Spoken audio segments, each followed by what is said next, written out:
BJP. സംസ്ഥാന അധ്യക്ഷൻ K Surendran നയിക്കുന്ന കേരള പദയാത്ര കോഴിക്കോട് ജില്ലയിൽ പ്രവേശിച്ചു. വടകര ലോക്സഭാ മണ്ഡലത്തിലാണ് പദയാത്ര ഇന്ന് പര്യടനം നടത്തുക.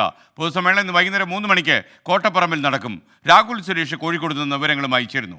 രാഹുൽ, ഈ പദയാത്ര സംഭവബഹുലമായി മുന്നോട്ട് പോകുന്നു. എന്താണ് നമുക്ക് ലഭിക്കുന്ന വിവരങ്ങൾ? Good morning. SKN good morning. Lok Sabha തെരഞ്ഞെടുപ്പിന് മുന്നോടിയായി ബി.ജെ.പി. സംസ്ഥാന അധ്യക്ഷൻ കെ സുരേന്ദ്രൻ നയിക്കുന്ന കേരള പദയാത്ര ഇന്ന് കോഴിക്കോട് ജില്ലയിലേക്ക് പ്രവേശിക്കുകയാണ്.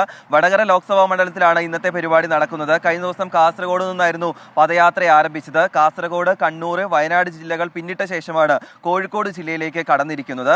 അല്പസമയത്തിനുള്ളിൽ സാമുദായിക നേതാക്കളുമായി കെ സുരേന്ദ്രൻ സംവദിക്കും. അതിനുശേഷം വടകര താലൂക്ക് ആശുപത്രി ഉൾപ്പെടെയുള്ള ഇടങ്ങളിലെത്തി ജനങ്ങളുമായും കെ സുരേന്ദ്രൻ സംവദിക്കുന്നുണ്ട്. ഉച്ചയ്ക്ക് കേന്ദ്ര പദ്ധതികളുടെ ഉപഭോക്താക്കളും അതിൻ്റെ പദ്ധതിയുടെ ഗുണം ലഭിച്ച ആളുകളുമായും കെ സുരേന്ദ്രൻ സംവദിക്കുന്നുണ്ട്. അതിനുശേഷം വൈകിട്ട് 3 മണിക്കാണ് പദയാത്ര നടക്കുന്നത്. വൈകിട്ട് 3 മണിക്ക് നടക്കുന്ന പദയാത്ര മുൻ കേന്ദ്രമന്ത്രി കൂടിയായ സദാനന്ദ ഗൗഡയാണ് ഉദ്ഘാടനം ചെയ്യുന്നത്. വടകര കോട്ടപ്പറമ്പിലാണ് ഈ പരിപാടി നടക്കുന്നത്. പുതിയതായി പാർട്ടിയിലേക്ക് എത്തിയ അംഗങ്ങളുടെ സംഗമവും ഈ സമ്മേളനത്തിൽ നടക്കുമെന്നാണ് ബി.ജെ.പി.